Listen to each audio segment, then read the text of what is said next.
السلام علیکم، آپ سب کو خوش آمدید۔ 4 عورتیں 4 کہانیاں پھر سے آپ کے لیے حاضر ہیں۔ پہلی کہانی کا نام ہے اصیلہ کی شادی، رائٹر نذیر فاطمہ۔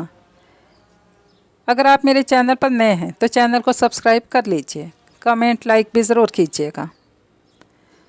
تو پھر چلتے ہیں کہانی کی طرف۔ بس اماں میں نے کہہ دیا نا کہ مجھے اپنی شادی کے لیے یہی جوڑا چاہیے تو چاہیے، جیسے مرضی مجھے لے کر دیں۔ اصیلہ نے کب سے سمجھاتی ماں کو ہاتھ اٹھا کر اپنے حتمی فیصلے سے آگاہ کیا۔ اصیلہ، انسان کو اپنی چادر دیکھ کر پاؤں پھیلانے چاہیے بیٹے۔ ہاں تو چادر دیکھ کر ہی پھیلا رہی ہوں پاؤں۔ ابا اور چاروں بھائی مل کر میری شادی کا انتظام اچھے طریقے سے کر سکتے ہیں، یہ بات میں بخوبی جانتی ہوں۔ اصیلہ پر ذرا جو اثر ہوا ہو۔ اصیلہ، تم اسراف کی طرف جا رہی ہو۔ شادی وہی بابرکت ہوتی ہے جو سادگی سے ہو۔ اماں آپ تو بد دعائیں دینے پر اتر آئی ہیں۔ میری پہلی اور آخری شادی ہے اور مجھے اسے ہر صورت یادگار بنانا ہے، بس۔ ماں اس کے انداز پر مایوس ہو کر اٹھ گئیں۔ اصیلہ 4 بھائیوں کی اکلوتی بہن تھی، ماں باپ کی لاڈلی، بھائیوں کی سٹ چڑھی تھی۔ بے جا لاڈ پیار نے اس کی شخصیت میں ضد اور ہٹ دھرمی پیدا کر دی تھی۔ وہ اپنے باپ اور بھائیوں کی شہ پر منہ سے نکلی بات ہر صورت پوری کرواتی تھی۔ بچپن تک تو سب ٹھیک تھا، مگر جب بڑے ہو کر بھی اس کی عادت نہ بدلی تو سب کو پریشانی گھیرنے لگی۔ مگر اب اسے سمجھانا بے سوچ ثابت ہوتا تھا۔ وہ تو کسی عام سے فنکشن کی تیاری کے لیے بازاروں کے چکر لگاتے نہیں تھکتی تھی، اب تو اس کی شادی تھی، وہ جو کرتی کم تھا۔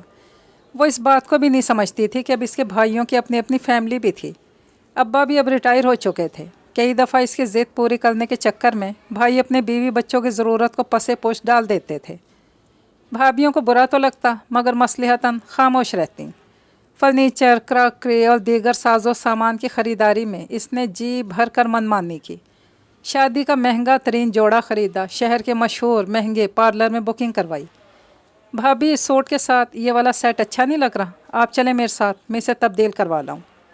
اماں، آج میری پارلر میں اپائنٹمنٹ ہے، آپ میرے ساتھ چلیں، سارا دن لگے گا۔ اماں، آج میری سہیلیاں آئیں گی برائیڈل شاور کے لیے۔ آج میری فلاں سہیلی کی طرف میری مائیوں پارٹی ہے۔ اللہ جانے کہاں کہاں کے فنکشن اور رسمیں تھیں جو ختم ہونے کا نام نہیں لیتی تھیں۔ دیکھنا میں دلہن بن کر کتنی پیاری لگوں گی، آخر کو اتنی محنت جو کر رہی ہوں۔ بڑی بھابھی، ابھی تک ڈائٹ چارٹ کے مطابق میرا لنچ تیار نہیں ہوا۔ چھوٹی بھابھی، میرے جوس کا ٹائم ہو گیا، جوس ابھی تک کیوں نہیں آیا؟ چھوٹی بھابھی نے دانت یوں پیسے گویا دانتوں تلے اصیلہ ہو۔ اصیلہ نے اپنی شادی کو لے کر اگرچہ سب کا ناک میں دم کر رکھا تھا، مگر بھابھیوں کے دل میں اندر ہی اندر کہیں یہ اطمینان بھی تھا کہ بس تھوڑے دن کی تو بات ہے، پھر سے جان چھوٹ ہی جائے گی۔ اللہ اللہ کر کے شادی کا وقت قریب آیا۔ بس یہی ہفتہ تھا، اگلے اتوار کو اصیلہ نے سسرال سدھار جانا تھا۔ اصیلہ کی فرمائش پر ہر روز رات دیر تک رونق لگی رہتی۔ پیر کی رات میں ایسے شغل میلہ جاری تھا کہ اصیلہ کے ابا گھبرائے ہوئے انداز میں آئے۔ بچیو، یہ سب بند کرو۔ اصیلہ نے اپنے ابا کو حیرت سے دیکھا۔ کیا ہوا ابا، خیریت ہے؟ اصیلہ کے بڑے بھائی نے پوچھا۔ یار، عفان کے ابا فوت ہو گئے ہیں۔ عفان اصیلہ کے منگیتر کا نام تھا۔ کیا؟ اماں کا ہاتھ سینے پر آن پڑا۔ سب گھر والے عفان کے گھر دوڑ گئے۔ اگلے روز عفان کے ابا کی تدفین کے بعد گھر آئے۔ ہائے میری اتنی تیاری! اصیلہ کو رہ رہ کر خیال آتا، بے بسی سے ہاتھ ملنے لگتی۔ کوئی بات نہیں، شادی آگے ہو جائے گی، اب 40ویں سے پہلے تو شادی نہیں کریں گے وہ۔ تم اپنے سارے شوق پورے کر لینا پھر، اس کی سہیلیوں نے اسے تسلی دی۔ اصیلہ تھوڑی مطمئن ہوئی۔ اس کا یہ اطمینان اس وقت غارت ہوا جب اس کے سسر کی وفات کے 3 دن بعد عفان کے ماموں، چچا، خالو ان کے ہاں آئے۔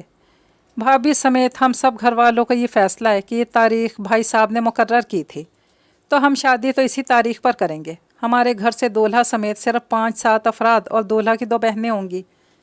باقی آپ لوگوں پر کوئی پابندی نہیں، آپ لوگ اپنے گھر میں جیسے چاہے فنکشن کریں۔ عفان کے چچا نے رسان سے بات کی۔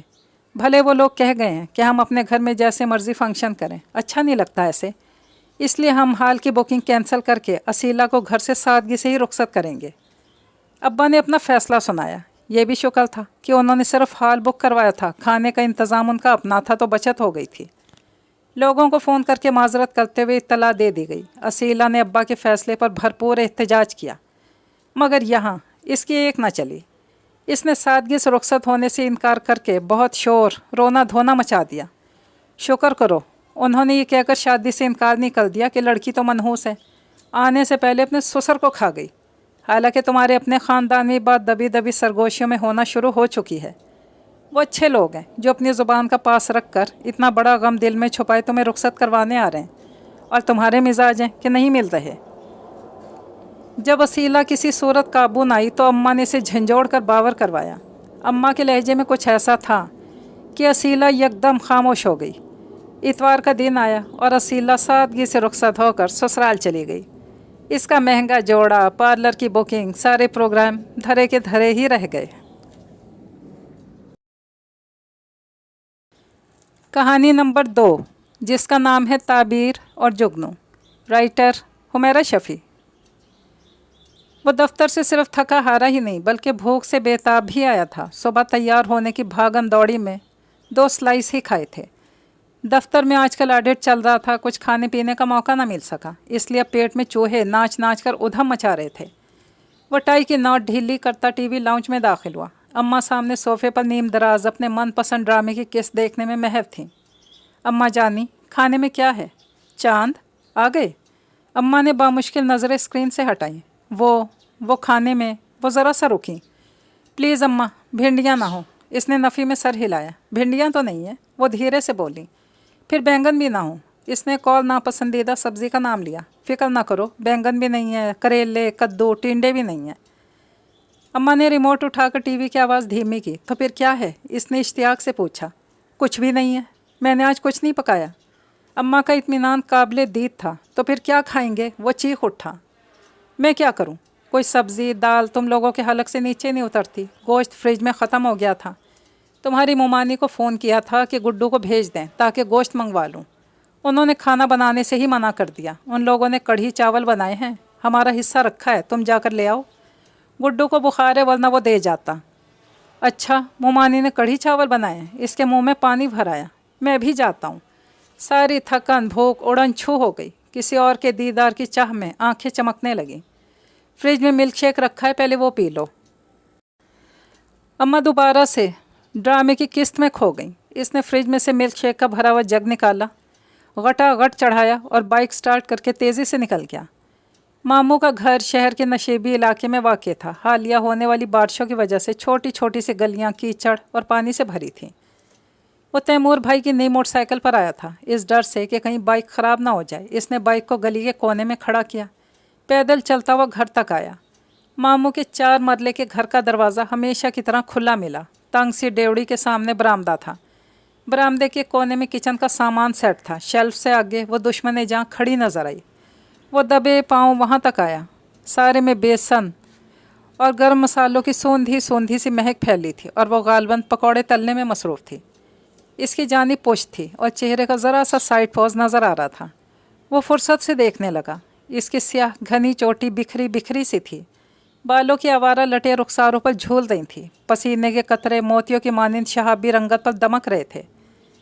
اس نے عام سا گلابی کاٹن کا سوٹ زیبتن کر رکھا تھا جو اس پر اتنا جچ رہا تھا، یا پھر شاید اسے ہی لگ رہا تھا۔ محویت سے دیکھتا رہا۔ پھر وہ کوئی چیز اٹھانے کے لیے مڑی، یوں اچانک سے وہاں کھڑے دیکھ کر سٹ پٹا سی گئی۔ آپ کب آئے؟ بس ابھی۔ وہ اس کی گھبراہٹ سے محفوظ ہوتے ہوئے بولا۔ پھر اس نے ہاتھ بڑھا کر قریب دھری پرات سے ایک پکوڑا اٹھا کر منہ میں ڈالا۔ آپ بیٹھے، میں کھانا نکالتی ہوں۔ نہیں جگنو، مجھے جلدی ہے، بس تم پیک کر دو۔ اتنے میں ممانی گڈو کا ہاتھ تھامے بیرونی دروازے سے اندر داخل ہوئی۔ اسے دیکھ کر کھل اٹھی۔ تعبیر بیٹا، آؤ بیٹھو نا۔ ممانی، آپ میرا انتظار کر لیتی، میں لے جاتا گڈو کو اسپتال۔ اس نے تشویش سے گڈو کا ماتھا چھوا۔ یہیں پر قریب ہی تو ڈسپینسری ہے، دوا لائی ہوں، ڈاکٹر کہہ رہا تھا کہ موسمی بخار ہے، فکر کی کوئی بات نہیں۔ اتنی دیر میں جگنو نے ٹفن پیک کر کے اسے تھما دیا۔ وہ ممانی کو خدا حافظ کہتے ہوئے باہر آیا۔ جگنو بھی دروازے تک آئی۔ وہ ذرا سا مڑا۔ پھپھو نے کبھی چکر نہیں لگایا، کچھ جھجک کر بولی۔ وہ ضرور آئیں گی، فہا بھی اپنے سسرال میں مصروف ہے، جب وہ آئے گی تو وہ دونوں اکٹھی آئیں گی۔ اس نے ایک الوداعی نظر اس کے صبیح چہرے پر ڈالی، پھر باہر نکل آیا۔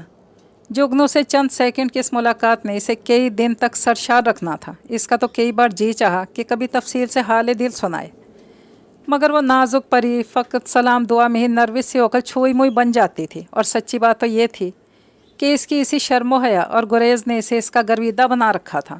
آج کل کی منہ پھٹ بے باک لڑکیوں سے کتنی مختلف اور منفرد تھی وہ گھر میں داخل ہوا تو کھانے کی ٹیبل پر تیمور بھائی بھی موجود تھے۔ غالباً ان کی بیگم بھی کھانا بنائے بغیر شاپنگ پر نکل گئی تھی۔ یہ مومانی کے ہاں سے آئے روز کچھ نہ کچھ آ جاتا ہے۔ پرسوں تم لوگ سبزی پلاؤ سے لطف اندوز ہو رہے تھے، آج کل راشن اتنا مہنگا ہے۔ ان لوگوں کے حالات بھی ایسے ہی ہیں، تم لوگ منع کر دیا کرو نا۔ باؤل سے پکوڑے لیتے ہوئے تبصرہ فرما رہے تھے۔ کئی بار منع کر چکی ہوں، تمہاری مومانی غصہ کر جاتی ہیں۔ تم فکر نہ کرو، میں کسی نہ کسی بہانے گڈو کو کچھ رقم تھما دیتی ہوں۔ اماں پلیٹوں میں کھانا نکال دیں تھی۔ آج سے چند سال پہلے تک ماموں کے حالات اتنے بھی خراب نہیں تھے۔ انہیں ورثے میں آبائی گھر اور سرمایہ ملا تھا، وہ خود سے مابی فطرت کے مالک تھے۔ ٹک کر ایک کوئی کام نہ کرتے، آئے روز کاروبار بدلنے کا شوق تھا۔ اس شوق کے ہاتھوں منافع کم، نقصان زیادہ ہوا۔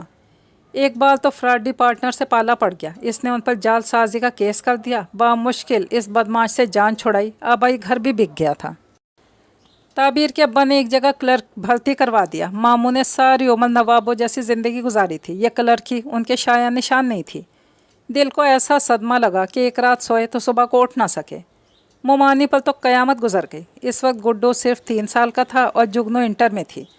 مومانی کا تو میکا بھی مضبوط نہیں تھا، انہی لوگوں کا سہارا تھا انہیں۔ ماموں کے 40ویں پر اماں عورتوں میں گھری بیٹھی تھی جو رنگ رنگ کے تبصرے فرما رہی تھیں۔ وہ غم سے نڈھال مومانی کو مزید ہولائیں دے رہی تھیں کہ ایک کم سن بچے کے ہمراہ وہ جوان ہوتی بیٹی کو کیسے نمٹائیں گی۔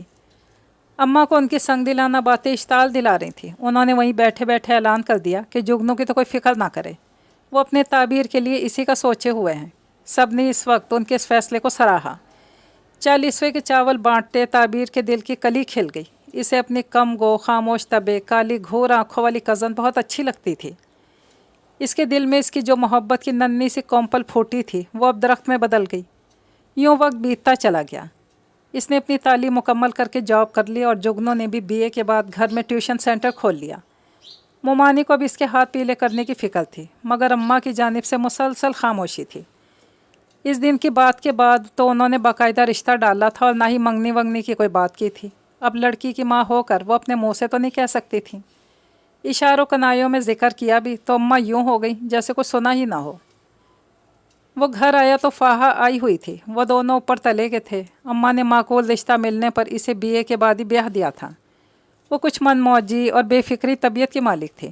سسرال بھی اچھا ملا تھا، اس لیے مزاج میں ابھی تک بچگانہ پن تھا۔ اس وقت بھی اماں کے ہمراہ ٹی وی لاؤنج میں کارپیٹ پر بیٹھی تھی اور آن لائن شاپنگ میں مصروف تھی۔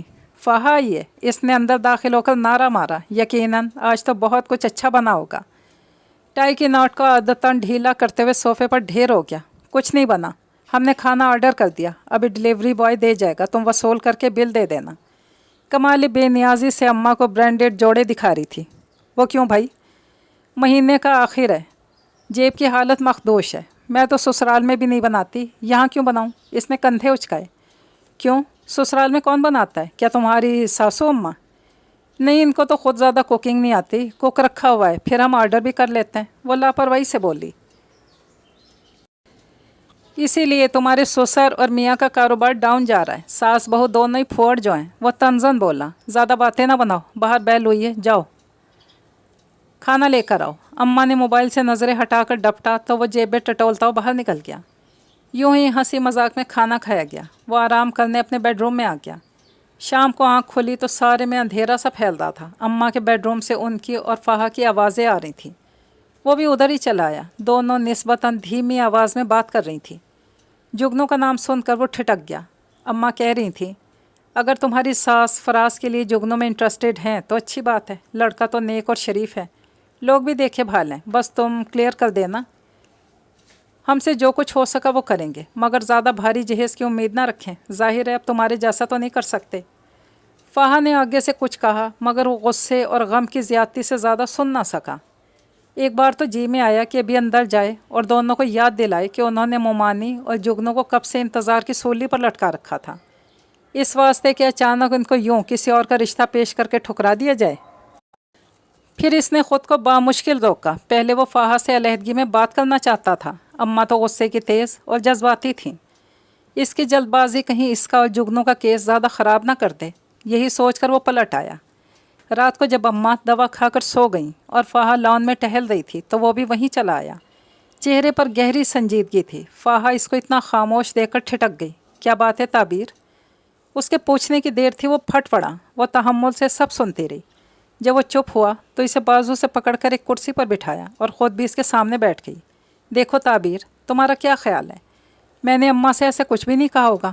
مجھے تمہاری فیلنگز کا بھی احساس ہے۔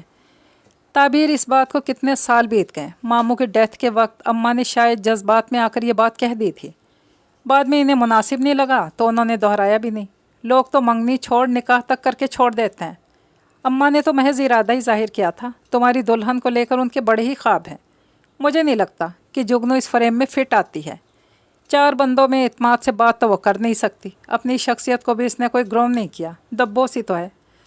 وہ تو شاید بچپن کی انسیت ہے جو تم اتنا ٹچی ہو رہے ہو۔ اگر غور کرو تو لائف پارٹنر کی حیثیت سے تم بھی شاید اسے اتنا پسند نہ کر سکو۔ میں اسے اس سے بھی زیادہ پسند کرتا ہوں جتنا تم سمجھتی ہو۔ یوں کہو کہ تم اور اماں اتنی اسٹیٹس کانشیس ہو کہ جگنو غریب کا رشتہ ہی نہیں مانگنا چاہ رہی۔ وہ تنفر سے بولا۔ ٹھیک ہے، پھر تم اپنا کیس خود لڑو۔ میں تو اس معاملے میں زیادہ کچھ نہیں کر سکتی۔ بہرحال جو بھی کرو تیمور بھائی کے حالات کو سامنے رکھ کے کرنا۔ وہ یہ کہہ کر تیزی سے اندر چلی گئی اور وہ اپنی جگہ کھڑے کا کھڑا ہی رہ گیا۔ اپنے بیڈ روم میں آ کر جب اس نے ٹھنڈے دل سے سوچا تو اسے لگا کہ فاہا نے اتنا غلط بھی نہیں کہا تھا۔ زمینی حقائق بہت تلخ تھے۔ اماں بہت دبنگ اور بے لچک شخصیت کی مالک تھیں۔ اگر وہ لڑ جھگڑ کر اپنی منوا بھی لیتا تو وہ جگنو کو گھر میں وہ عزت نہیں دلوا سکتا تھا جو اس کی بیوی کی حیثیت سے اس کا حق ہوتی۔ تیمور بھائی کی مثال اس کے سامنے تھی۔ انہوں نے اپنی کولیگ سے اماں کی مرضی کے خلاف پسند سے شادی کی تھی اور اماں نے پہلے دن سے ہی سمرین بھابھی کو بہو تسلیم نہیں کیا تھا۔ آتے ان کا پورشن علیحدہ کر دیا۔ سمرین بھابھی تو ایک مضبوط خوشحال میکا رکھتی تھیں۔ سسرال سے بے دخلی نے انہیں زیادہ پریشان نہیں کیا تھا۔ پھر تیمور بھائی بھی معاشی لحاظ سے بہت بہتر پوزیشن میں تھے۔ انہوں نے اپنا علیحدہ بہت اچھا سیٹ اپ بنا لیا، مگر اس کے حالات مختلف تھے۔ اس کی سیلری کم تھی، وہ اکیلا گھر چلانے کی پوزیشن میں بھی نہیں تھا۔ پھر جگنو بیچاری کا تو میکا بھی کمزور اور اماں کے رحم و کرم پر تھا۔ اماں کی ناراضی کی صورت میں گڈو اور مومانی مزید تنہا ہو جاتے۔ پھر اس نے بھی جگنو سے ٹوٹ کر محبت کی تھی اور وہ اپنی محبت کو صرف محبت ہی نہیں عزت بھی دینا چاہتا تھا۔ فراز کے گھر میں اسے عزت اور محبت دونوں ملتی۔ اس کی اماں اتنی چاہت سے اس کا ہاتھ مانگنا چاہ رہی تھی۔ پھر وہ ذاتی طور پر بھی فراز کو جانتا تھا، وہ اچھا لڑکا تھا۔ فیصلہ مشکل صحیح مگر ناممکن نہیں تھا۔ ابھی تو وقت تھا۔ وہ اور جگنو راہ محبت کے سفر میں اتنی دور نہیں گئے تھے کہ واپسی ممکن نہ ہو۔ اگلی صبح کچھ دیر کے لیے فاہا کے پاس کچن میں رکا۔ تو مومانی کو فراز کے رشتے کا بتا دینا۔ پھر وہ تیزی سے نکل گیا۔ فاہا حیران رہ گئی۔ کل تک اتنی بڑکے مارنے والا اتنی آسانی سے ہار مان گیا۔ پھر وہ لاتعلق سا رہنے لگا، چپ چاپ دفتر جاتا، واپس آ کر کھانا کھاتا، پھر سونے چلا جاتا۔ شاید وہ خود کو وقت دے رہا تھا سنبھلنے کا، ثابت قدم رہنے کا۔ اماں سب دیکھ رہی تھی، خاموش تھیں۔ اس دن بھی وہ چپ چاپ بھنڈیاں کھا رہا تھا جب انہوں نے ایک ڈونگا اس کے سامنے سرکایا۔ گڈو ماش کی دال دے کر گیا تھا، یہ کھا لو۔ نہیں، بھنڈیاں ہی ٹھیک ہیں۔ اس نے ڈونگا پرے ہٹایا۔ وہ حیرت سے اسے دیکھ کر رہ گئی۔ وہ اپنا موبائل کھنگال رہا تھا۔ ایک ٹیکسٹ موصول ہوا۔ محبت میں ہار تو ہوتی ہے، اگر بچھڑنا ہی ٹھہرائے تو گھڑی بھر مل لیتے، کچھ اپنی کہہ لیتے، کچھ ہماری سن لیتے۔ وہ جانتا تھا یہ کس کی جانب سے۔ اس نے ڈیلیٹ کا آپشن دبایا۔ اتنے میں اماں اندر داخل ہوئیں۔ وہ سیدھا ہو کر بیٹھ گیا۔ انہوں نے ایک پلیٹ اس کی جانب بڑھائی، اس میں رسگلے رکھے ہوئے تھے۔ تعبیر بیٹا، تمہاری نانی اماں کی برسی تھی۔ ان کی آواز گھمبیر تھی۔ جی اچھا اماں۔ خاموشی سے انہیں دیکھنے لگا۔ تعبیر بیٹا، ایک بات کہوں؟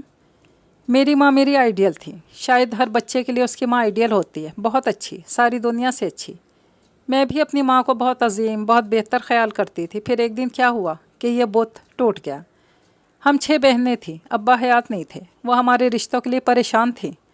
ایک دن ماسی رشیدہ تائی جی کی صفیہ کے لیے ایک اچھا رشتہ لائیں اور اماں اسے کہہ رہی تھی کہ وہ میری بہن راشدہ کا کروا دے وہاں۔ میں اس دن اماں سے بہت لڑی کہ وہ کسی کے حق پر ڈاکہ مار رہی ہیں۔ پھر رشتہ نہ صفیہ کا ہو سکا اور نہ راشدہ کا۔ میرے دل میں بال آ گیا۔ مگر بیٹا، بات تو بعد میں سمجھ میں آئی کہ ماں کی محبت خود غرض بھی ہو سکتی ہے، لالچی بھی۔ وہ اسی دنیا کی مخلوق ہوتی ہے، ہم کوئی ماورائی مخلوق نہیں ہوتے۔ وہ دھیرے دھیرے بول رہی تھی۔ वो इनकी बात का मतलब पस मंज़र सब समझ गया। उनके दोनों हाथों को दबाकर बोला, अम्मा मैं बिल्कुल नाराज़ नहीं हूँ, आप जुगनू के लिए फराज का रिश्ता ले जाएं। मेरी बात अभी पूरी नहीं हुई, वो डपट कर बोली। वो खामोश हो गया। मैं कह रही थी ना कि माँ तो माँ होती है, कितनी संग दिल क्यों ना हो, औलाद के दिल की खुशी को नहीं कुचल सकती। अच्छा छोड़ो, तुम शाम में मेरे साथ मामू के यहाँ चलो। वो जो गायब दिमागी से उनकी बातें सुन रहा था बिदक गया। नहीं अम्मा, मेरा इतना बड़ा इम्तहान ना लें, मैं आपके साथ फराज का रिश्ता पेश करने नहीं जा सकता, आप फ़ाहा को ले जाएं। अरे घामड़, मैं तो तुम्हारे वास्ते जा रही हूँ वहाँ। हैं क्या वाकई? इस पर शादी मग की कैफियत तारी हो गई। हाँ सच, तुम फ़ाहा से कहकर सब कुछ खुद ही फ़र्ज करके बैठ गए, मुझसे तो कहा होता। हाय माँ, आप कितनी अच्छी हैं। इसने झट एक रसगुल्ला उठाकर माँ के मुंह में डाला और एक अपने, फिर बाहें खोल कर इन्हें गले लगाने के लिए आगे बढ़ा। खबरदार, वो पीछे हटी। चाशनी से लिथड़े हाथ हैं तुम्हारे, मेरा दुपट्टा ख़राब कर दोगे। आखिर माँ तो माँ होती है ना, सफाई पसंद और नफीस। इसने शर्मा कर सर झुका लिया, फिर साइड पर पड़ा तकिया उठाकर मुंह पे रख लिया। बदतमीज़, बेहया, नया तकिया है, सारा कवर ख़राब कर दिया। वो चिल्लाने लगी, आखिर माँ तो माँ होती है ना। वो हंसते हंसते दोहरा हो गया और वो अपनी चप्पल उठाने नीचे झुक गई। वाकई, आखिर माँ तो माँ ही होती है।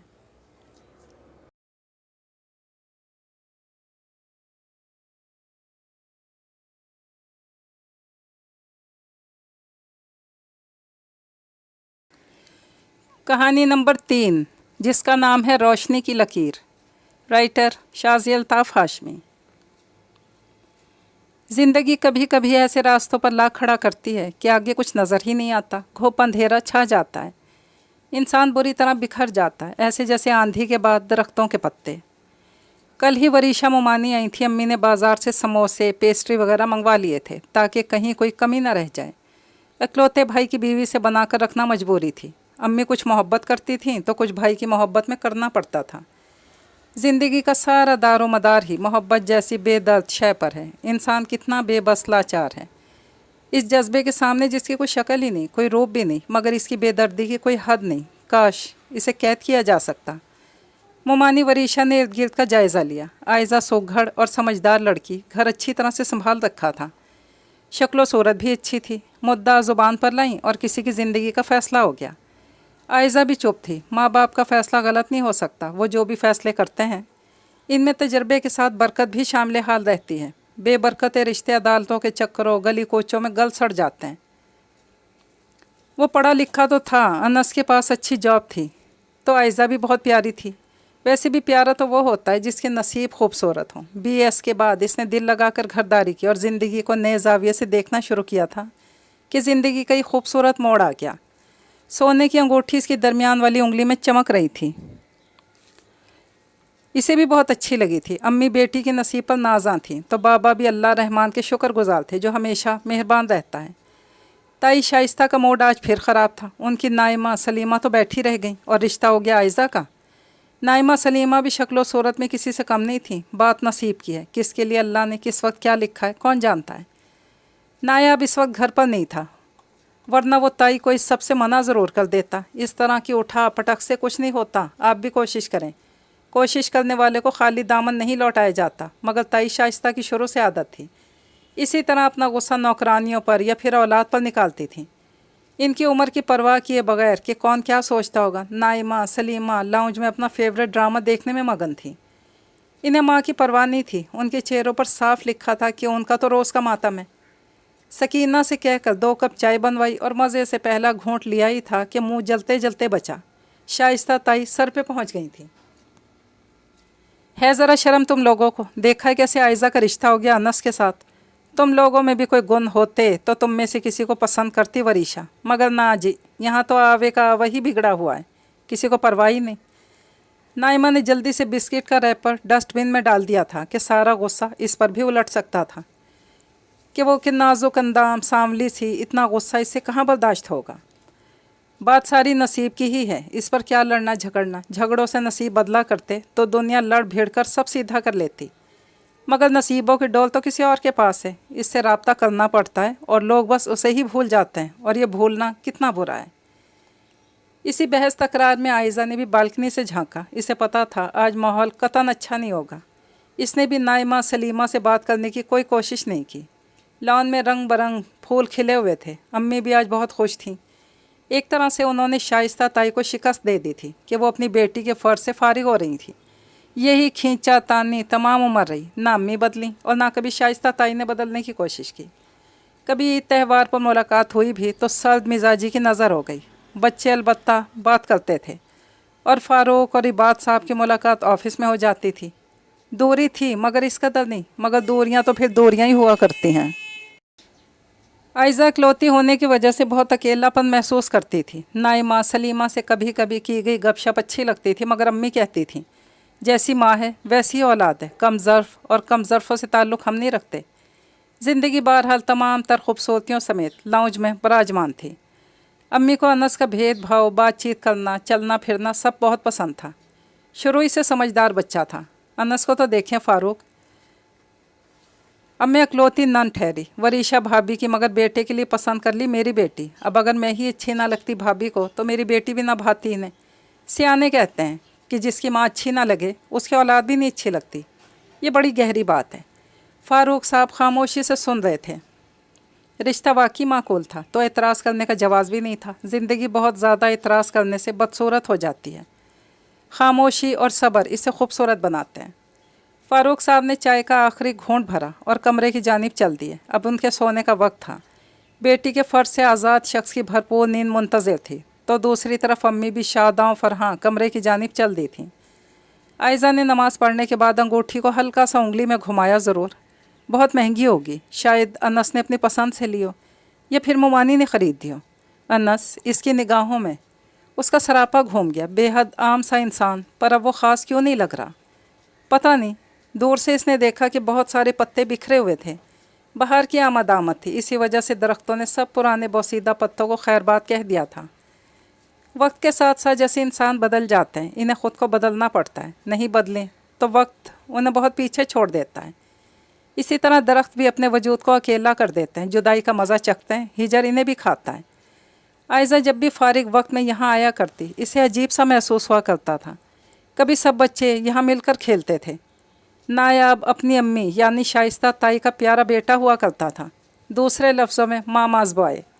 वह हर छोटी छोटी बात जाकर ताई के गोशो गुजार किया करता था। चची ने ये कहा, चाचू ने वो कहा, चची ऐसे चली, चची ने ये पहना हुआ था। अपनी माँ के पढ़ाई सबक की वजह से जब भी इसका और नायाब का सामना होता, आयज़ा को इससे डर लगा रहता कहीं ज़ोर से थप्पड़ ही ना मार दे। वो था भी ऐसे ही, खड़े खड़े नाइमा के बाल खींच लेता, कभी सलीमा का दुपट्टा मिट्टी में फेंक देता। और आयज़ा से तो ख़ास नफ़रत थी इसे। इस बात का आयज़ा को बचपन ही से पता था। इसका रिज़ल्ट आता तब भी सबसे बुरा नायाब को ही लगा करता। ऐसे तो फर्स्ट बहुत सारे लोग आ जाते हैं रट्टा लगाकर। मेरी तरह से मेहनत करो तो पता चले भाई हम रट्टा लगाने वाले तो नहीं हैं। और जब ताया जान ने उसे पहली बार साइकिल दिलवाई तब वो बेइंतहा खुश था। सलीमा इसके साथ बैठने की ज़िद कर रही थी। जब सलीमा ने इसके साथ अपने चिप्स शेयर किए तब वो माना था। थोड़ी देर के लिए इसे अपनी साइकिल चलाने देगा या फिर वो इसके पीछे बैठ जाए। नाइमा का चांस भी निकल ही सकता था। इतने में आयज़ा भी कहीं से आ निकली थी। वो आज स्कूल गई थी और वो तीनों नहीं गए थे। वजह वही ताया जान का वादा कि आज नायाब को साइकिल दिलवाएंगे। अब आयज़ा का साइकिल पर बैठने का चांस तो बिल्कुल भी नहीं बन सकता था। डरते डरते नायाब की तरफ देखा। बैठ जाओ तुम भी। आयज़ा मुस्कुराते दूसरे चक्कर में न जाने कैसे यकीन कर बैठी और फिर दूसरे ही लम्हे वो नीचे गिरी हुई थी। माथे पर चोट भी लग चुकी थी। ताई अम्मी ने इस रोज़ नायाब की अच्छी खासी खबर ली थी। रात आयज़ा भी रोते रोते सो गई थी और नायाब का आज का दिन बिल्कुल भी अच्छा नहीं था। एक ज़रा सी चोट पर इतना हंगामा, ड्रामा क्वीन, ये कहकर इसने करवट बदल ली थी। इसे अपने किए पर ज़रा भी शर्म नहीं आई थी। उस दिन परवीन शाकिर की गज़ल पढ़ते हुए इसकी नज़र स्टडी से बाहर भटक गई। वो नायाब था, हमेशा से उठी हुई गर्दन वाला, जिसके चलने में से कभी कोई कशिश महसूस ना हुई थी, न कभी बोलने में। वो अच्छा लगा, नफ़रत जो करता था, मगर आज वो वहीं बैठकर नज़र से ओझल होने तक इसे देखती रही। नायाब, ये तुमने क्या किया? तुम क्या निकले हो? मैं क्या समझी थी? दिल में अजीब पकड़ धकड़ जारी थी, ऐसे जैसे पुलिस किसी इश्तहारी डाकू की तलाश में ऑपरेशन करती फिर रही हो। वो शाम शायद इन दोनों के इख्तलाफात की भी शाम थी। वो हो गया था जिसका तसव्वुर भी नहीं था। आयज़ा ताया जी के पास बैठी हुई थी कि शाइस्ता ताई ने खुशखबरी नायाब को भी सुनाई थी कि आयज़ा की मंगनी हो चुकी है। नाइमा और सलीमा के लिए तो ये बात हफ्ता भर पुरानी थी, मगर वहाँ सब कुछ पुराना नहीं था। आयज़ा ने देख लिया था नायाब की आंखों में छुपे आंसू। नायाब आयज़ा के लिए रो भी सकता था। नायाब तुम, ये ख्वाब नहीं था, सामने की हकीकत, जैसे इसका सबके दरमियान में से उठकर चले जाना। और आयज़ा की हालत भी आयज़ा का दिल झुठला नहीं सका था। इसकी आंखें झूठी नहीं, मोहब्बत की नहीं, ये तो बस हो ही जाती है।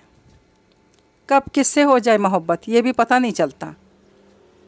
इस दिन भी बारिश हो रही थी। बारिश बरसती महसूस नहीं हो रही थी, ऐसे जैसे खून बरस रहा हो। नायाब और आयज़ा के दिल का खौफ, नफ़रत, मोहब्बत की छोटी बहन है, यह आज पता चला था। आयज़ा का दिल किसी और लय पर धड़क उठा था। ये कुछ नया था, इसमें मिलावट, खोट नहीं थी। नायाब के उठकर जाने के बाद आयज़ा का दिल दुनिया से ही उठ गया था। नायाब तो मुझसे मोहब्बत करते थे। उफ नायाब, धड़कनें झूठ नहीं बोलती, इसका दिल भी झूठ नहीं बोलता था। इसके इस तरह चले जाने को किसी ने महसूस नहीं किया था। नायाब के आंसू भी नायाब थे, वो तो इसे रुलाकर हंसता था, आज रो रहा था। इसे हैरत से ज़्यादा मोहब्बत का सामना था। मोहब्बत जिसका राज आज ही इस पर फाश हुआ था। नायाब, तुमने मुझसे तमाम उम्र नफ़रत की, मुझे धक्के दिए, मुझे दुख दिए, ऐसे ही करते रहते तुमने मोहब्बत करके मुझे तोड़ डाला। तुमने मुझसे मोहब्बत क्यों की? मैं मोहब्बत के लायक नहीं हूँ नायाब, नहीं हूँ। मैं तुम्हारे आंसुओं के काबिल हूँ। आज इसे रोता देखकर लगता था कि पूरी कायनात आंसुओं में डूब गई हो। कभी कभी हम किसी से इतनी नफ़रत करते हैं कि मोहब्बत कर बैठते हैं, फिर ख़ुद पर अख्तियार नहीं रहता। चाँद धीरे धीरे सरक रहा था। इस कदर तन्हा, उजड़ा उजड़ा सा लग रहा था कि लगता था इसकी धड़कनें भी कोई अपने साथ ले गया है और लौटाना ही भूल गया। बेदिल धड़कता हुआ चाँद और आयज़ा साथ साथ ही रो रहे थे। अपने आंसू इसे भी हैरान कर रहे थे। मैं नायाब के लिए रो रही हूँ। इसके बाद इसके आंसुओं में तेज़ी आ गई थी जब इसे याद आया कि इसकी वजह से वो एक पूरा दिन ताया जात की डांट खाकर बिल्कुल चुपचाप रहा था। मोमानी और अन्नस घर आ रहे थे। घर का इकलौता दामाद आने वाला था। अम्मी का बस नहीं चल रहा था कि वो आसमान से चांद सितारे तोड़ कर लाएं और रास्ते में बिछा दें। अम्मी ने आयज़ा को अच्छी तरह से तैयार होने का कहा था। ड्रेसिंग टेबल के सामने खड़े कितनी देर हो गई, इसे पता भी नहीं चला कि कितना वक्त गुजर गया। तब अम्मी उजलत में इसके पास आईं, यूँ खड़े देखकर हैरान रह गईं। इतना सन्नाटा क्यों है लड़की? अनस आने वाला होगा। सी ग्रीन शलवार सूट का कहा था, अभी तक पहनना क्यों नहीं? बराह रास्त आयज़ा की आंखों में देख रही थी। क्या बात है, मुझे बताओ, नरमी से इसे गले लगाकर कहने लगी। तब आयज़ा के आंसू एक बार फिर बहना शुरू हो गए थे। वो क्या कह सकती थी? क्या आपने बस शाइस्ता ताई को शिकस्त देने के लिए ये सब किया है? उन्हीं का नायाब इसे अपनी जान से भी ज़्यादा अजीज़ हो गया है, इतना ज़्यादा अजीज़ कि अब इसे अपनी ज़िंदगी भी बेजान सी लगने लगी है। इसने कुछ नहीं कहा, बस बेआवाज़ रोती रही। जब हम कुछ नहीं कर सकते तो रोने लगते हैं। वो भी अम्मी को देखकर बेबस हो गई थी। कल तक तो आयज़ा बिल्कुल ठीक थी, शायद वालदैन से बिछड़ने का खौफ जो यूँ रुला रहा है। उन्होंने यही सोचा और हंसकर कहने लगी, नाइमा, सलीमा और तुम सब ने रुखसत होना है। वो तो ऐसे नहीं रोती बिलक बिलक कर बच्चों की तरह। बस एक नायाब है, माँ का चमचा, जो यहीं रह जाएगा। उन्होंने इसे हंसाने की कोशिश की थी, जो मज़ीद रुलाने का बाइस बनी थी। किसी और को ले आएगा, वो किसी के साथ रहेगा और मेरा दिल गहरे समंदर में गर्क हो जाएगा। अनस इस वक्त बेहद संजीदा नज़र आ रहा था। पहले भी हंसने मुस्कुराने वाली शख्सियत नहीं था। आप वाइट शलवार कमीज़ में अच्छा खासा बारोब लग रहा था। इसकी आंखों का रंग बहुत साफ़ था और इन आंखों में कोई तहरीर थी, जैसे आयज़ा की बरसने को तैयार आंखों ने समझने की कोशिश की। नाकाम कोशिश। मोमानी और अम्मी की बातें बेशुमार थीं। कपड़े लत्ते, जेवर, इन दोनों के दरमियान एक अनदेखी सी दीवार खड़ी थी, जिसे ढाने की कोशिश दोनों ने ही नहीं की। आयज़ा उठकर अपने कमरे की तरफ जा रही थी जब इस सामने से नायाब चला आ रहा था। ढीली चाल और इसकी शरबती घनी पलकों के अंदर आंसू छुपे हुए थे। इन आंसुओं को आयज़ा ही पहचानती थी। लगता था जैसे उम्र भर एक दूसरे के आंसुओं को समझते आए हों। अभी पहचाना था इसने, वो कितनी मोहब्बत करता है आयज़ा तुमसे। इसका दिल बार बार रो रहा था। तुमने अनस से बात नहीं की? बैठती कुछ देर इसके पास। कितने दिल से वो मिलने आया था और तुम यूँ अपने कमरे में चली आई। अच्छा नहीं लगता बेटे। अम्मी इसे समझा रही थी और वो इन्हें अपनी कैफियत नहीं समझा पा रही थी। माँ बाप को अपने बच्चों के दिल में झांकने का हुनर आना चाहिए। न जाने मोमानी वरीशा ने क्या सोच कर रिश्ता तय कर दिया। ज़िंदगी जिसने गुजारनी है, पहले इससे तो पूछो, फिर तय करो। आयज़ा के सामने गुलाबों की, ताज़ा गुलाबों की बहुत सारी टहनियाँ पड़ी हुई थी। इसने काफ़ी सारे फूल बेख्याली में पत्ती पत्ती कर डाले थे। पास पड़ी चाय अलग ठंडी हो गई थी। इसका किसी भी चीज़ पर ध्यान नहीं था। नाइमा की आंखें खुद पर जमी देखकर हड़बड़ाकर सीधी हो गई थी। सारे में उदासी फैली हुई है, पता नहीं नायाब को क्या हो गया। सारी ज़िंदगी कभी रोते हुए नहीं देखा इसे, और कल से 2 बार इसे नम आँखों के साथ पकड़ चुकी हूँ। और तो और मेरा दिल भी भरा रहने लगा है। क्यों रोती रहती हूँ? हमें नज़र लग गई किसी की। कोई आजमाइश है अल्लाह, कोई आजमाइश। आवाज़ नाइमा की भी भारी हो गई थी और आयज़ा की भी। दोनों एक दूसरे के गले लग गई थी, एक दूसरे को समझे बगैर। वरीशा सब्ज़ी छील छील कर टोकरी में रखती जा रही थी। किचन का काम उन्होंने कभी भी मुलाजमीन पर नहीं छोड़ा। अज खुद निगरानी की और सबकी सेहत का ख़ास ख्याल रखा। अनस ऑफिस से वापसी पर इन्हें सलाम करके सीधा अपने कमरे में चला गया था। फर्श पर बिखरे बेशुमार गुलाबी फूल जो बेल से मुसलसल गिर रहे थे उसके कदमों में चुरमुरा गए थे। जब वरीशा अंदर गई तब वो न्यूज़ चैनल में मगन था। क्या तुम्हें आयज़ा पसंद नहीं है अनस? उन्होंने बेटे की आंखों में देखकर पूछा था। जहाँ उदासी का एक जहान आबाद था, सारे ख़िज़ां के मौसम वहीं बसेरा किए नज़र आ रहे थे। माई दिल की तहरीरें पढ़ लेती हैं। पसंद है अम्मी, मैंने कब इनकार किया है? इसके जवाब ने भी कोई तसल्ली नहीं दी थी। दिल मुसलसल बेचैन हो रहा था। तो फिर इस कदर बुझे बुझे क्यों हो? इस तरह बोझ कर ज़िंदगी थोड़ी गुजरती है। तुम तो बुझे चिराग की तरह नज़र आ रहे हो। आयज़ा के साथ बहुत खुश रहोगे। इसकी माँ ने सारी ज़िंदगी ना चाहते हुए भी हर जगह निभाई है, वो भी निभाने वाली होगी। तुम्हें पता है, निभाने वाली औरतें जीवन संवारती हैं और बेसब्री औरत कभी भी किसी के दिल और घर के लायक नहीं हुआ करती। ज़िंदगी उन्होंने गुजारी थी। पहले अपना घर बनाया था, बेटे का घर बनाने जा रही थी। एक नए घर की बुनियाद एक अच्छी लड़की ही रख सकती है, इन्हें खूब मालूम था। और बेटे के दिल का हाल भी वो जानती थी। शाइस्ता इन्हें सारी ज़िंदगी अच्छी नहीं लगी, मगर घर बसाती अपनी 1.5 ईंट की अलग मस्जिद तामीर की। ठीक है, घर बसाया था, औलाद संभाल ली थी, मगर ज़िंदगी उन्होंने अपनी मर्ज़ी की जी थी। क्या पता उनकी नाइमा आती अलग घर का मुतालबा करते और वो अनस की सूरत को ही तरस जाएं। अनस के लिए तरसना इन्हें किसी तरह भी गवारा नहीं था। बेसाख्ता नाइमा का सरापा उनकी निगाहों में घूम गया। बेज़रर सी बच्ची थी, मगर हो बहू माँ की फ़ोटो कापी। इससे दिल डरता था, और जानबूझकर कौन खौफ में मुब्तला होना चाहेगा। जब कभी वहाँ जाना हुआ, अनस की मुस्कुराहट जानदार हुआ करती थी।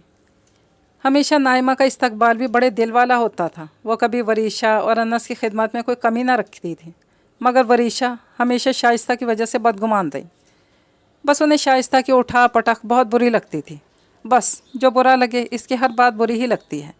इस बुरे लगने का कोई इलाज नहीं। जब अम्मी ने आयज़ा का हाथ थामा तो वह बेहद ठंडा हो रहा था, बल्कि पूरा वजूद ही सख्त ठंडा हो रहा था। अम्मी का दिल बहुत ज़ोर से धड़क उठा। हॉस्पिटल की ठंडी तवील राहदारियों में तेज़ तेज़ चलते वो यही सोचे जा रही थी कि उनकी बेटी की खुशी को शाइस्ता की निगाहें खा गईं। इस रिश्ते से सबसे ज़्यादा सिर्फ शाइस्ता ही जली थी। सच कहते हैं, लोग अपनी खुशी छुपा कर रखनी चाहिए, वरना ऐसे कोई भी नज़र लगा सकता है। आयज़ा को ड्रिप लगी थी। कतरा कतरा बहती हुई इसका चेहरा जर्द हो रहा था और अम्मी का दिल पत्ते की तरह कांप रहा था। कौन सा रोग पाल लिया आयज़ा? क्या हो गया है? ज़रा सी देर में फ़ारूक साहब भी आने वाले थे, मगर पहले नायाब पहुंच गया। इसकी चाल पहले जैसी नहीं थी, चेहरे पर तशवीश और आंखें अजीब सी।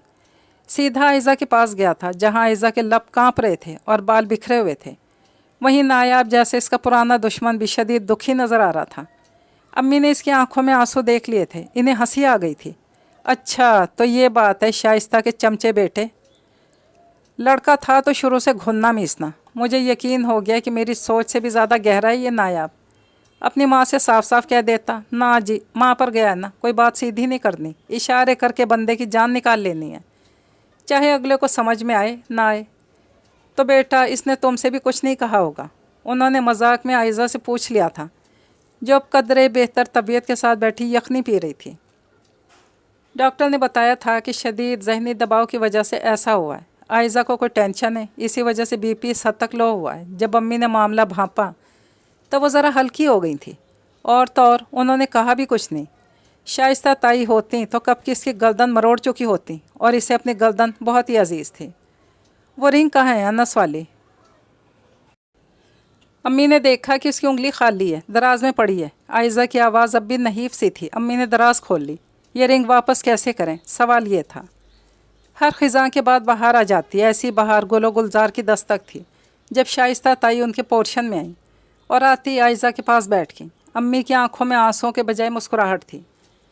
कभी नायाब ने कहा ही नहीं कि जिस लड़की को बचपन में मार मार कर अधमुआ करता रहा है अब इसे और रुलाना चाहता है। ये लड़का भी बिल्कुल ही अजीब है। आयज़ा बेटा, आप तैयार हो ना नायाब के हाथों और पिटने के लिए? आयज़ा की हंसी बेख्तियार थी। जज्बे सच्चे हों तो मोहब्बत मिल ही जाती है।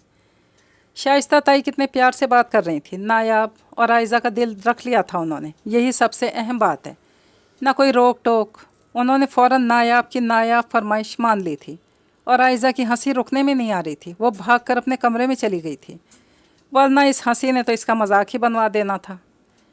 नायाब, जब ताई ने नायाब को अपनी उंगली से अंगूठी उतार कर आयज़ा को पहनाने का कहा तो आयज़ा ने फ़ौरन हाथ आगे कर दिया था, जिसे नायाब ने अपनी अज़ली सख्ती से थामा था, बचपन वाली सख्ती से, मजाकन। तब आयज़ा ने अपना हाथ फ़ौरन खींच लिया। ऐसा लग रहा था जैसे आयज़ा ने बैग से इसका रबड़ निकाला और इसे वापस खींच रहा हो। ये दुनिया कभी कभी कितनी खूबसूरत हो जाती है, कितने रंग खुद में समो लेती है। नायाब इस वक्त दुनिया में सबसे नायाब नज़र आ रहा था। वो हंसता भी है, ये आज देखा था, वरना तो हर वक्त मार धाड़, गुस्सा और मूड ख़राब। अंगूठी इसकी उंगली में सज गई थी। ताया जान ने भी इस खुशगवार महफिल का फ़ायदा उठाते हुए चुपके से दूसरे गुलाब जामुन उठाकर मुंह में रख ली थी। और ताई शाइस्ता को पता भी चल गया था। कभी परहेज़ भी तो कर लिया करें, बस मौका की तलाश में रहते हैं आप। ये कहकर ताई जान ने मिठाई उनसे दूर कर दी थी। ज़िंदगी ज़रा सी आसानी बांटने से कितनी सहल हो गई थी। अज़ली दुश्मन सच्चे महबूब बन चुके थे। टेबल पर गुलाब के बेशुमार फूल और गजरे रखे हुए थे जो नायाब लेकर आया था, जिसे नाइमा, सलीमा और आयज़ा उठा उठा कर पहन रही थी।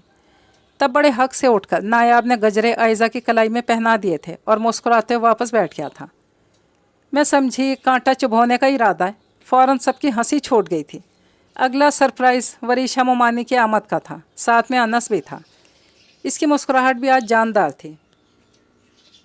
जब वरीशा मोमानी ने सारे इख्तलाफात भूल भाल कर नाइमा को अनस के साथ ला बिठाया और ऐलान कर दिया, हम सब की मर्ज़ी मुश्तरका फ़ैसला हमारे बच्चों के साथ जोड़ा है। नाइमा ने छुप कर खामोश मोहब्बत तो की थी, मगर फ़ैसला अल्लाह पर छोड़ दिया था। इजहार की मोहब्बत हिम्मत नहीं थी, मगर जब अल्लाह किसी को किसी ऐसे के लिए चुन लेते हैं जिसे हमने दिल से चाहा होता है, तो सारी उम्र अल्लाह का शुक्र अदा करना चाहिए। अंधेरे सवेरे का सफ़र इसी तरह जारी और सारी रहेगा। ज़िंदगी रोशनियों से भरी है तो अंधेरा भी बहुत गहरा है। किसी का साथ मिल जाना, किसी के साथ शरीक सफ़र होना कोई बड़ी बात नहीं। असल बात तो निभाने और मोहब्बत करते रहने में है। जब अनस ने नाइमा का हाथ थामा और नायाब ने आयज़ा का, तब आसमान पर बेशुमार उम्मीदों के सितारे रोशन थे। नाउमीदी का अंधेरा दिल में उतरने से पहले ही उम्मीद का सफ़र शुरू हो जाना चाहिए। मुझे गुस्सा बहुत आता है, नायाब ने आयज़ा की आंखों में देखते हुए कहा था, और मुझे मोहब्बत बहुत है। आयज़ा ने भी शर्माए बगैर सच बोल दिया था। एक यही बात तो हम दोनों में मुश्तरक है। मोहब्बत हम दोनों ने ही बेशुमार की। मैंने छुप कर की, तुमने अचानक कर ली। आओ इस अहद को निभा कर दिखाएं कि हमें एक दूसरे की सच्ची तलब थी, झूठी नहीं। रोशनी की किरण तो किसी रोज़न से भी अंधेरों में दाखिल हो सकती है, बस एक ज़रा सा इंतज़ार। कहानी नंबर 4, जिसका नाम है नुस्ख़ा कीमिया। राइटर हिना बुशरा। किरण, पिज़्ज़ा ज़रूर होना चाहिए। रवानगी से 2-3 घंटे पहले साइमा ने अपने आने का वक्त बताने के साथ ही ये फरमाइश भी कर डाली थी। जी ज़रूर, क्यों नहीं। किरण एकदम से इस फरमाइश पे बौखला सी गई थी। वो अलग बात के खुश दिली के साथ हंसते हुए इसने हमेशा की तरह जवाब इस अंदाज से देने की कोशिश की कि साइमा पे इसकी बौखलाहट ज़ाहिर ना हो सके। किरण अपनी हड़बड़ाहट पिज़्ज़े की फरमाइश पे अपनी जिठानी साइमा से छुपाने में कामयाब रही थी, मगर चेहरे से छलकती परेशानी, फीकी सी हंसी उसकी बेटी लाइबा की आंखों से छुप ना सकी थी। फ़ोन की दूसरी तरफ क्या फरमाइश की गई थी इसका तो लाइबा को पता न चल सका। हाँ, अलबत्ता इतना अंदाज़ा इसे हो गया था कि फ़रमाइश करने वाले ने खूब मुँह फाड़ कर फरमाइश की थी। लाइबा ताज्जुब भरी नज़रों से माँ को देख कर रह गई थी। लाइबा, तुम्हारे पास 1000 रुपये हैं? बड़ी उजलत में किरण किचन में आई थी और खाने की तैयारी में मसरूफ़ अपनी बेटी लाइबा से इस्तफसार किया था। जी है अम्मी। हथेली पर शोरबे का छोटा सा कतरा टपका कर सालन में नमक का अंदाज़ा करते लाइबा ने एक सरसरी सी निगाह माँ पर डालते हुए जवाब दिया था, ला दो जल्दी से। किरण का अंदाज़ ऐसा था कि जैसे ट्रेन छूटने वाली हो। क्यों अम्मी? आँच हल्की करते हुए लाइबा ने हैरत से इस्तफसार ही किया था। कैन इसी वक्त बोतलें, दूध के 6 डब्बे, केचप, मायोनीज़ के अलावा कुछ और साजो सामान से लदा फंदा माजिन भी किचन में दाखिल हुआ था। माजिन, तुम्हारे पास 1000 रुपये हैं? किरण को एक और 1000 दरकार था। लाइबा के चेहरे पर हैरानी उतरी थी। हैं तो हाँफते कांपते सारा सामान एक तरफ रखते हुए माजिन माँ के एकदम से मुतालबे पे घबरा गया था। माजिन से इसकी जमा पूंजी का पूछ लेना, फिर किसी ज़रूरत के लिए उधार मांग लेना, बस माजिन की तो जान पे ही बन जाती थी। पैसों के मामले में ख़ास कर अपनी जमा पूंजी के मामले में माजन का दिल बहुत ही छोटा था। मगर अम्मी, बेबसी के साथ कहते इसने लाइबा की तरफ देखा, शायद वही इसकी कोई मदद कर सके। वो बेचारी क्या कर सकती थी, वो तो ख़ुद भी फंसी हुई थी। अगर मगर छोड़ो, निकालो फ़ौरन। उजलत में किरण अपना बैग भी किचन में ले आई थी। दोनों बच्चों से मुखातिब वो हड़बड़ाई से अपने बैग में भी कुछ तलाश कर रही थी। बैग में कुछ तलाश करते किरण का अंदाज़ हुक्मिया और रौबदार था। और तुम क्या मेरा मुंह खड़ी देख रही हो? किरण को अपनी मतलूबा चीज़ बैग में से मिल गई थी, जो कि 1000 का कड़कता नोट था। मगर अम्मी बताएं तो सही, करना क्या है? हैरत और खौफ ने माजन और लाइबा दोनों को एक साथ इस्तफसार पे मजबूर किया था, और साथ ही दोनों ने नासमझी से तासुरात लिए एक दूसरे को भी देखा था। फजूल सवाल इस वक्त बंद करो, निकालो अपना अपना हज़ार। माँ की डपट पे दोनों को ना चाहते हुए अपनी अपनी जेब ढीली करनी ही पड़ी थी। दोनों अभी तक ना जान पाए कि आखिर कौन सी ऐसी नई ज़रूरत आन पड़ी कि जिसके लिए फौरी 2000 दरकार थे। वो दोनों शायद अभी कुछ देर और अपनी अपनी जमा पूंजी के हाथ से निकल जाने का गम मनाते, एक दूसरे के कानों में खुसर फुसर करते, इस अचानक ज़रूरत का सुराग लगाते रहते।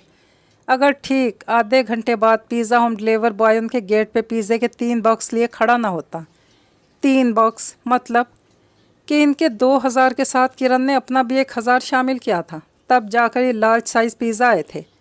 लाइबा और माजिन को अपने अपने सवालों का जवाब मिल चुका था। शाम के 7 बज चुके थे। दावत की तैयारी मुकम्मल थी, मगर किरण का बेचैन सा चेहरा देख के यूँ लग रहा था कि अभी कुछ कमी रह गई है। फ़ोन करके पूछा कि कब तक आ रहे हैं वो लोग। सब कामों से फारिग होने के बाद अब किरण का सारा ध्यान अपनी तैयारी की तरफ था। आज के दिन के लिए जो इसने सूट मुंतखब किया था वो बिल्कुल नया नकोर था। मतलब कि आने वाले मेहमानों ने इसे किसी फैमिली फंक्शन या दावत में पहले नहीं पहने देखा था। सूट की कीमत भी कोई 1500-2000 नहीं थी, पूरे 5000 का ख़रीदा था, वो भी बड़ी दुकान से। आखिर जिठानी और देवरानी को दिखाना था, कोई आम बात तो नहीं थी। ड्रेसिंग टेबल के सामने खड़ी सोने के झुमके कानों में पहनती बिना रुख मोड़े जमील से मुखातिब हुई थी। वैसे भी रुख मोड़ने की ज़रूरत क्या थी? ड्रेसिंग टेबल का आईना जमील का अक्स पूरी तरह दिखा रहा था। हो गई ये बात। बेजार सा लहजा, अंदाज़े कलाम थका थका। मौसमी नज़ला ज़ुकाम की वजह से जमील गुज़श्ता शाम से ही थकावट को सुस्त महसूस कर रहे थे। थके हुए अंदाज में जवाब देते हुए सोफ़े पर बैठ गए। कब तक आ रहे हैं? क्या टाइम बताया? सब आ रहे हैं ना? 7 तो बज चुके हैं। जल्दबाज, जज्बाती और हर काम में अफरा तफरी मचाई रखने वाली किरण ने एक सांस में 3-4 इकट्ठे सवाल पूछ के जमील के दिमाग को मज़ीद थका दिया। आराम से, तहम्मुल से, एक वक्त में एक सवाल किया करो किरण।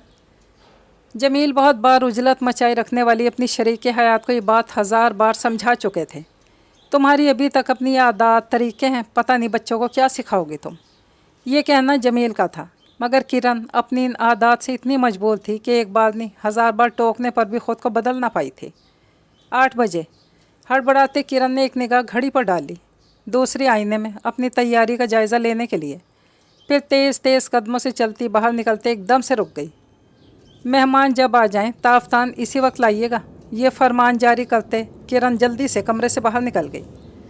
जबकि अफसोस भरी निगाहों से तकते जमील ने अपना सर सोफ़े की बैग से टिका दिया था। ख़ुद को सुकून पहुंचाने के लिए अपनी आंखें कुछ देर के लिए बंद कर ली थी।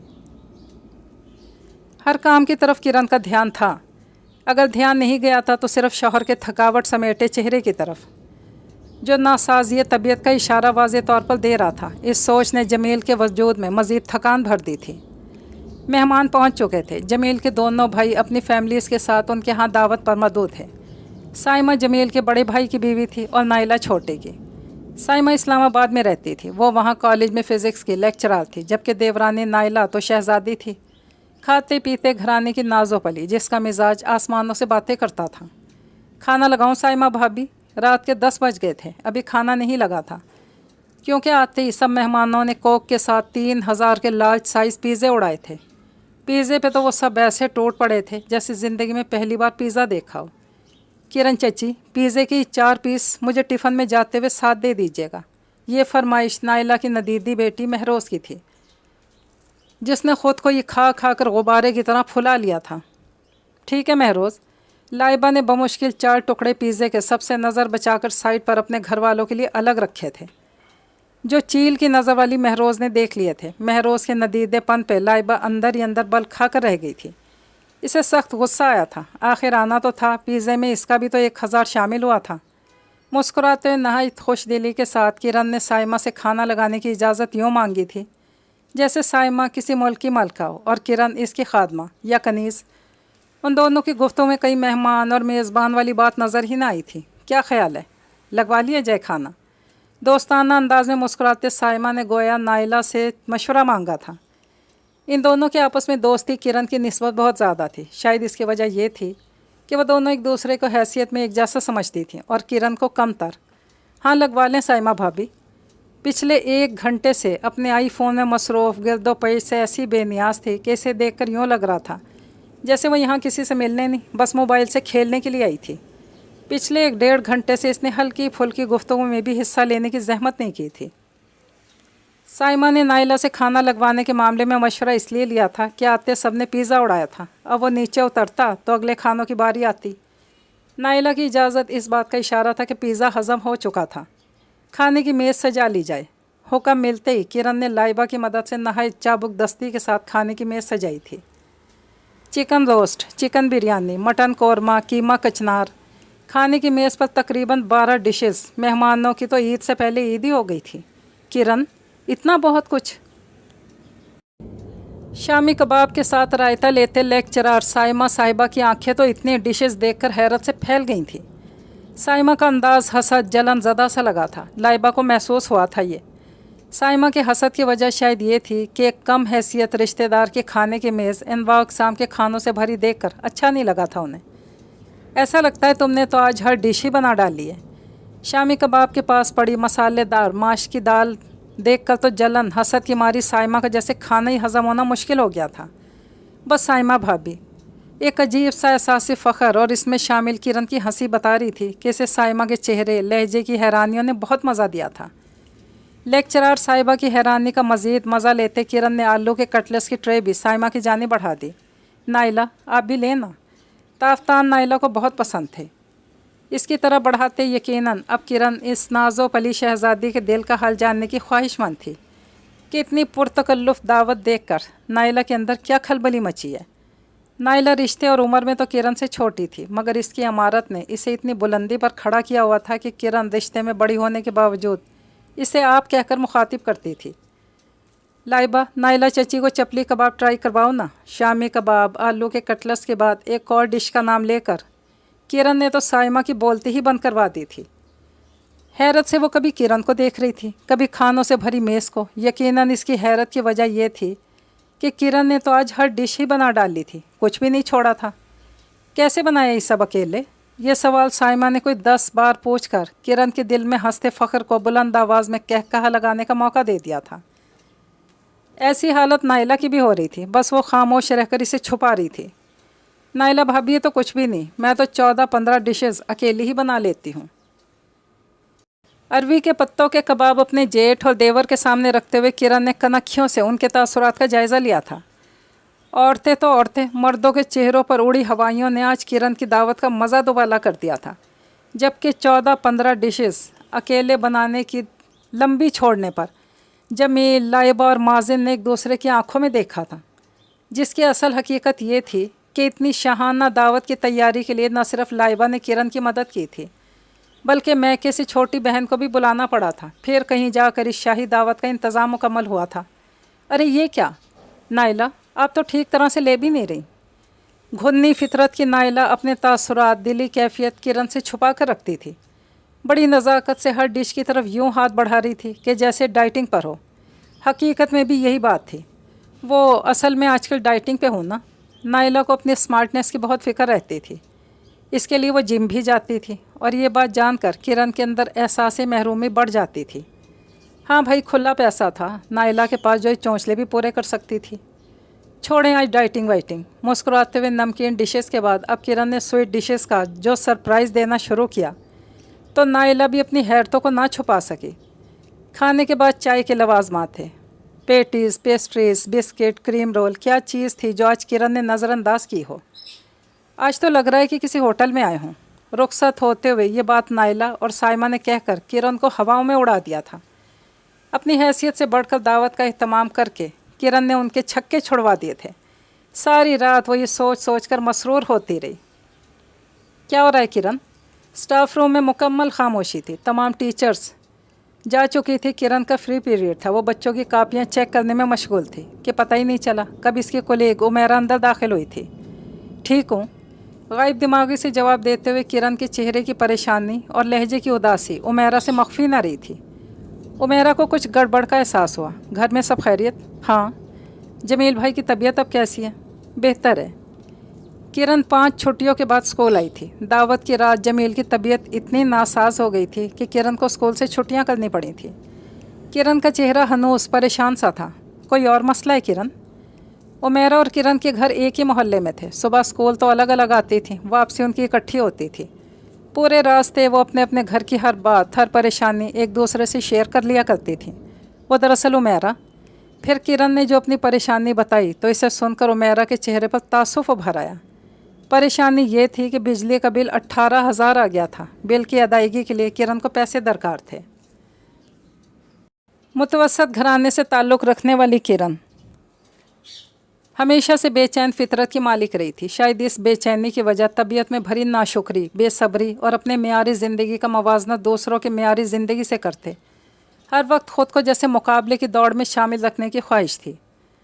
جمیل جو کسی پرائیویٹ ادارے میں ملازم تھے، کرن کی شادی کے بعد کی زندگی پہلے سے بہتر ہو گئی تھی۔ بہت سی محرومیوں کی نسبت اللہ نے بہت سی نعمتوں سے بھی نوازا تھا، مگر یہ بہتری بھی کرن کا مزاج نہ بدل پائی تھی۔ ہر وقت بلند معیاری زندگی کے خواب دیکھنا، اپنے سے اوپر والوں کو دیکھ کر کرن نے اپنا چین سکون برباد کر ڈالا تھا۔ ان باتوں نے کرن کو ہر وقت کی ذہنی الجھن میں گرفتار کر لیا تھا۔ خوشیوں کو محسوس کر کے شکر کرنے کے بجائے کرن میں ناشکری کی عادت پختہ ہوتی جا رہی تھی۔ سسرال میں بھی کرن کے یہی اتوار تھے۔ جیٹھانی اور دیورانی کو خود سے بہتر انداز میں زندگی گزارتے دیکھا تو اس موازنے نے کرن کے احساس محرومی کو مزید بڑھاوا دیا۔ اس کے اندر کی بے چینی بڑھنے لگی تھی۔ جمیل کے دونوں بھائی مالی لحاظ سے کافی بہتر تھے، اس وجہ سے معیار زندگی بھی کافی بہتر تھا۔ جمیل اسے اکثر ان باتوں پر ٹوکتے مگر کرن پر کوئی اثر نہ ہوتا۔ کرن کو اس بات کا بھی ملال رہتا تھا کہ سائمہ بہترین کالج میں لیکچرار تھی اور وہ معمولی سے پرائیویٹ اسکول میں ٹیچر۔ دونوں کی آمدنی میں زمین آسمان کا فرق تھا۔ کرن نے کئی بار جمیل سے کہا تھا کہ وہ اسے بھی کالج میں لیکچرار لگوا دیں، مگر بات نہ بنی تھی۔ نائلہ کے گھر سب دعوت پر اکٹھے ہوئے تھے۔ نائلہ نے دعوت میں انواع اقسام کے کھانوں سے میز سجا کر کرن کی تو نیند ہی اڑا دی تھی۔ پھر چند روز بعد سائمہ کا لاہور آنا ہوا تو اس نے اپنی پروموشن کی خوشی میں شہر کے مہنگے ترین ہوٹل میں ٹریٹ دی تھی۔